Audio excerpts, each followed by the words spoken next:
So what is the significance of this plus minus?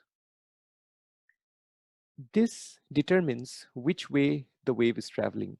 So if you have a minus sign, that's a pattern that's moving to the right. And if you have the plus sign, that's a wave that's moving to the left.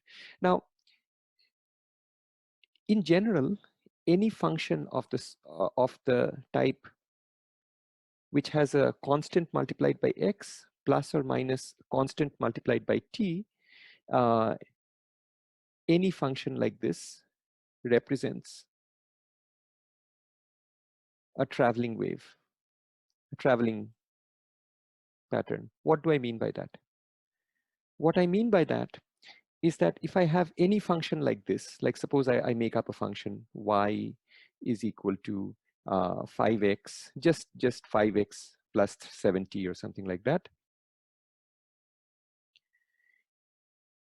You know, you can just do squared or something. Just it doesn't matter what form this this pattern appears in. You just need a constant times x and a constant times t, and they have to be connected by either a plus or a minus, right? So whenever you have a function that looks like this, if you keep changing the t, suppose I set t equals 1 and make a plot of this function, and then I set t equals 2 and make a plot of y versus x. Then I make t equals 3 and make another plot of y versus x. So I'm repeatedly making plots of y versus x for various fixed values of t, and I'm increasing the t in steps. What I'm going to find is that particular pattern seems to, for each fixed value of t, it's the same pattern which has advanced by a certain amount on the x-axis. So that's what's going to happen.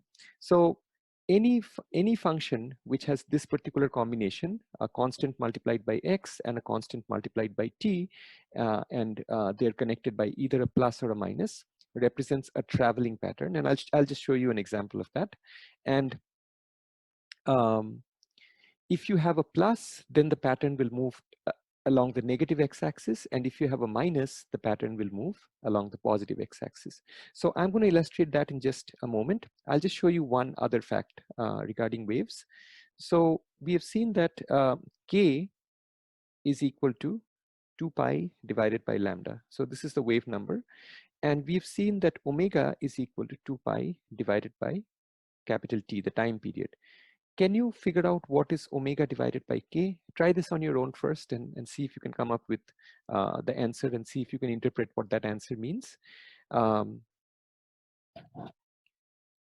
So here is how I would do it. So all you have to do is just divide these two. So 2 pi over t divided by 2 pi over lambda. And so this simplifies to lambda divided by t. So t is 1 over f, right? So this is lambda multiplied by the frequency. And what is wavelength multiplied by frequency? It's the speed of the wave.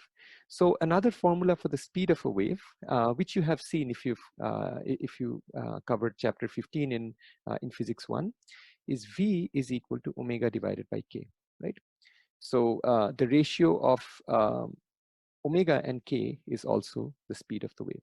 All right, so let's look at a couple of examples of traveling waves.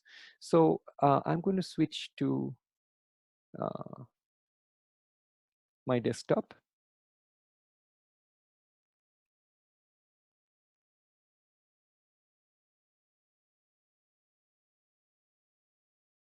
All right, so the first function that I'm going to plot is this function, y of x. Sorry, you can't see my screen right now. So the first function that I'm going to plot is, let me just switch back and I'll just come back to this.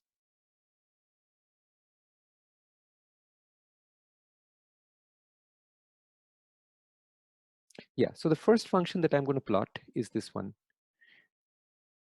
Y of x t is equal to cosine 2x minus 4t. That's what I'm going to plot. Notice that, so this is a wave function. The amplitude is 1. The omega, the k is 2. So a is 1, as you can see. k is 2 and omega is 4.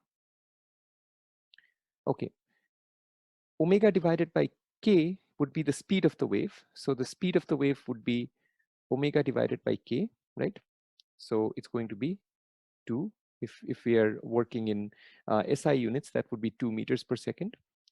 All right. So you can see that like every wave equation, it has kx minus omega t. And what we're going to do is we are going to plot this repeatedly for different values of t. So we're going to start at t equals 0, plot y versus x. Then we are going to do the same thing for t equals 0.1 and then 0.2 and 0.3, and keep repeatedly doing this and repeatedly showing those plots one after the other so that we have a movie. So I'm going to use a computer program to do that, and that's what I want you to watch. And my question is, which way will this pattern move? You know that it's going to move either along the positive x-axis or the negative x-axis. From the sign in between the kx and the omega t right here, you should be able to tell me which way the wave is going to move. So I'll switch to the computer program.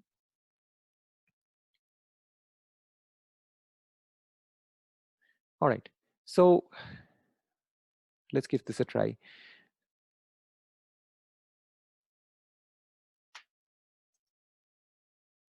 Okay, so that is a function of y. That is y as a function of x, right? And I'm going to repeatedly plot this function for various values of t starting from 0 all the way to 10.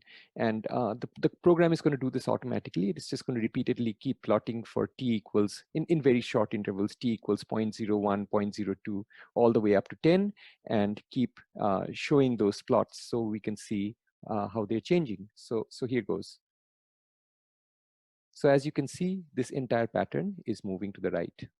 And that is because you've got a minus sign. Right? Okay, the movie keeps looping. All right, so the speed of the wave is 2, right? Omega divided by k is 2. But suppose I increase the omega or I decrease the k. I can do either one. I'll just increase the omega to 8. I will run this again. And so this is, it's the same kind of graph. And I will just play it. And you can see that it's moving. Speed has increased a lot. It's moving faster, right? All right. What if I do, what if I just go back to 4 and make this plus? You should be able to predict what the graph is going to do.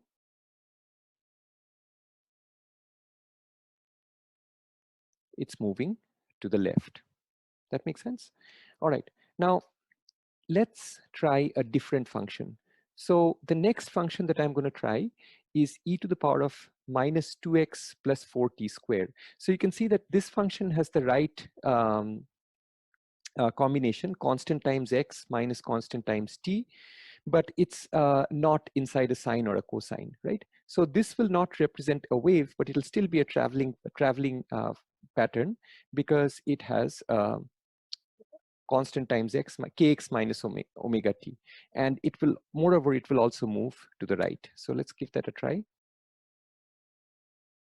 So this is what this particular graph looks like. It's just a big spike. And let's run it. And you can see that it is moving to the right. Okay. And of course, if I were to make this plus instead of minus, then you know exactly what would happen. It would move to the left. All right. Okay. Now, in the next function, I've got cosine 4t and sine 2x. These, so here I have constant times t, and I also have a constant times x, but they're not in the form kx plus or minus omega t. So the kx is inside the sine, and the omega t is inside the cosine. And so this is not the right combination. So let's see how this pattern behaves. So you can see that it's jumping up and down in place. It's not really moving to the left or to the right. Okay. All right, and then finally, just for fun, I made up a crazy function over here, sine of sine of sine of sine of sine, but it does have the kx plus omega t. So 1 times x plus 2 times t. So let's see what this function does. So it's just a crazy looking function here. And but if I play it, it moves to the left because it has a kx. It's a function of kx plus omega t. All right, so that's what I wanted to show you here.